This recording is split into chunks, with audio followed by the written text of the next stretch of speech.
When my father tore up my college acceptance letter at the dinner table, he thought he had destroyed my future.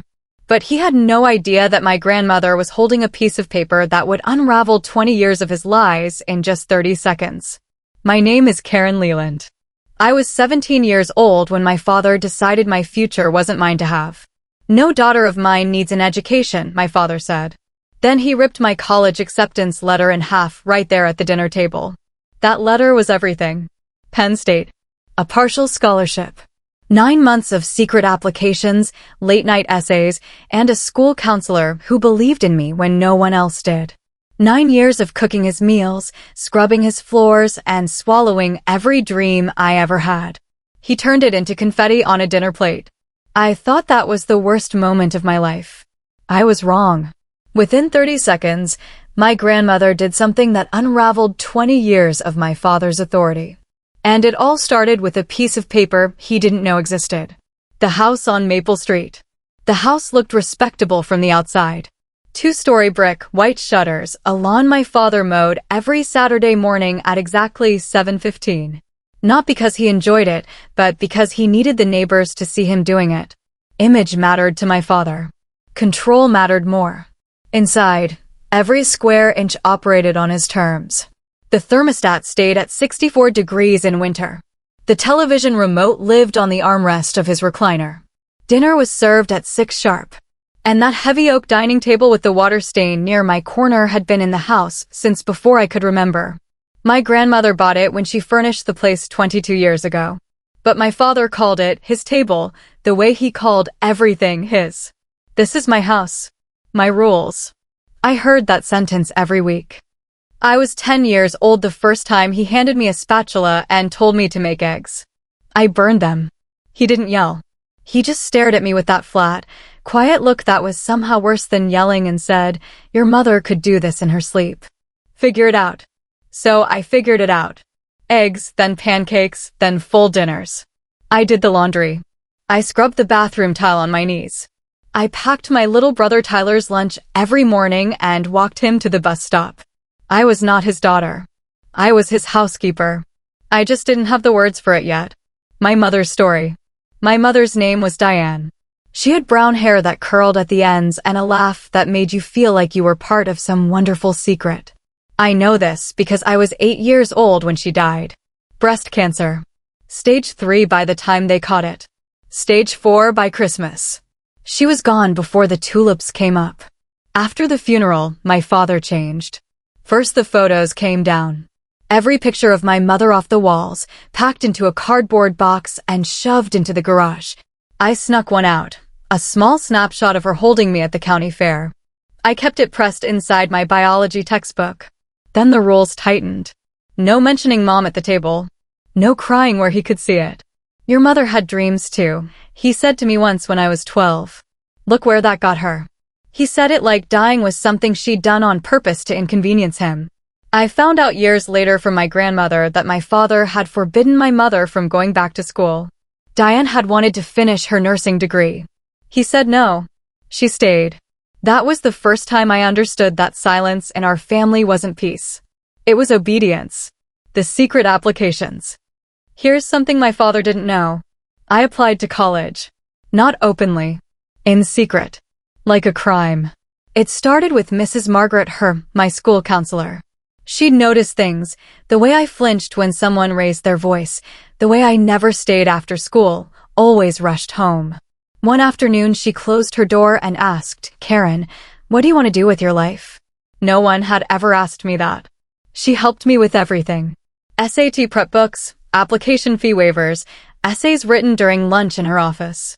We used the school's return address because my father checked the mailbox every day without fail. I also told my grandmother, Eleanor. She listened without interrupting.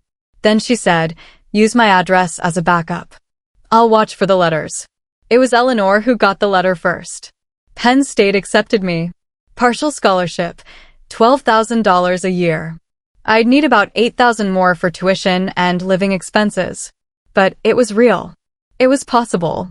"Don't worry about the money or the house," my grandmother said on the phone. "Just trust Grandma." I didn't understand the part about the house. Not yet. The dinner table. Sunday, 6 o'clock. I set the table the way I always did. Roast chicken, mashed potatoes, green beans, my father's menu, his schedule, his rules. Eleanor arrived at 5:45 wearing her camel cashmere coat, the one good thing she owned. She kissed my forehead, squeezed my hand once, and sat at the far end of the table. My father was in a good mood. That should have been my first warning. He came downstairs whistling, even said "smells good" as he sat down. I knew why he was cheerful. He thought next week I'd be working at Rosie's diner. His plan was working. My plan was under my seat cushion in a sealed envelope. I waited until everyone had their plates, until my father took his first bite, until the table was quiet. Then I pulled out the envelope. "Dad," I said. My voice was steady, but my hands weren't. I got accepted to Penn State with a scholarship. I held the envelope out to him like an offering. He set down his fork. He looked at the envelope the way you'd look at something dead on the side of the road. He took it, pulled the letter out, read it slowly. Then his face went red, not angry red, darker. The red of something pressurized too long. He tore the letter in half. The sound cut through the kitchen louder than any shout. He tore it again, for pieces, and dropped them onto his plate next to the chicken bones. "No daughter of mine needs an education," he said. Not yelling. Worse. Level, absolute, like he was reading a rule off a wall. "You're staying right here. You've got a job at Rosie's starting next month. That's the end of it." I looked down at the pieces of my letter. 9 months of work, sitting on a dinner plate soaking in gravy. Then my father leaned back and said the thing I will never forget.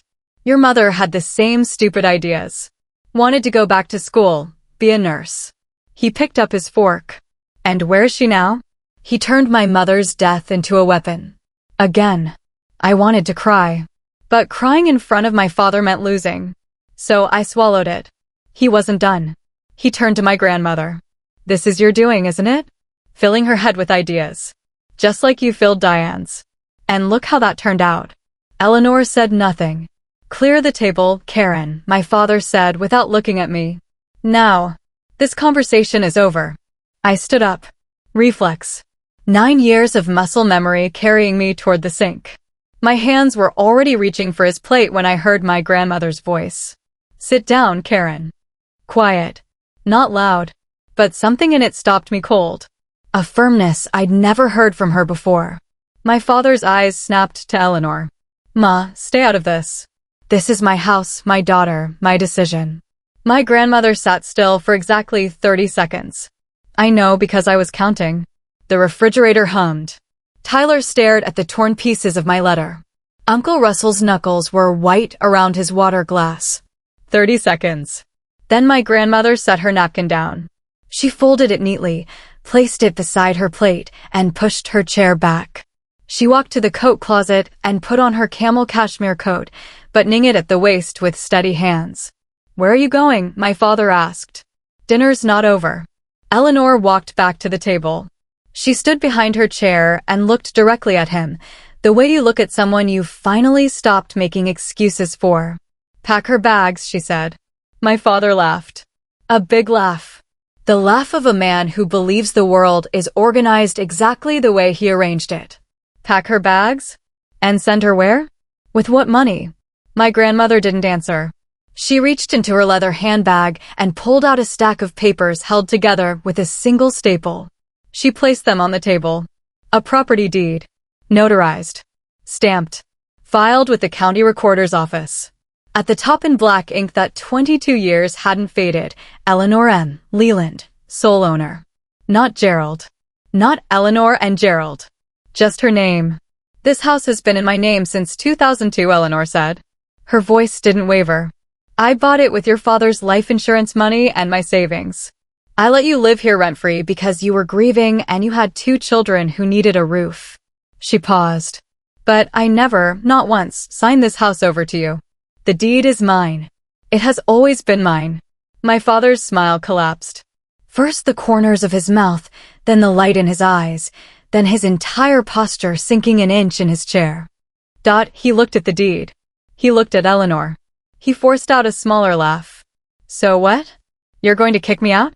"Your own son. I'm giving you a choice," Eleanor said. Karen goes to Penn State this fall with my financial support. You let her go, you support her, and you keep living here. She tilted her chin slightly. Or you fight this, and I call my attorney tonight. Uncle Russell leaned forward and picked up the deed, reading it. His eyebrows climbed his forehead. The look he gave my father was something I'd never seen before, shock mixed with quiet recognition. My father's face cycled through confusion, then fury, then a brittle composure. You think a piece of paper scares me? I've been maintaining this house for 20 years. I paid the electric, the water, the gas. I fixed the roof. I replaced the furnace. You think any court would just hand it to you? Eleanor didn't respond. She reached into her handbag again and pulled out a flip phone. She pressed one button, speed dial. The kitchen was so quiet I could hear the tiny ringing through the speaker. One ring. Two rings. A click. Hello, David? It's Eleanor Leland. I need you to begin the process we discussed. Yes, the 30-day notice. Tonight. Thank you, David. 40 seconds. She closed the phone. You're bluffing, my father said. But his voice cracked. Gerald, Eleanor said, and for the first time I heard sadness in her tone. I have never bluffed a day in my life. You have 30 days. Or you let Karen go to college. Choose. She walked to the front door, then stopped and turned back, not to my father, but to me. Pack a bag, honey. You're coming home with me tonight. I stood up. Not fast, not dramatic. Just up. Sit down, my father said. His chair scraped back. He was on his feet now, hand flat on the table, pointing at me.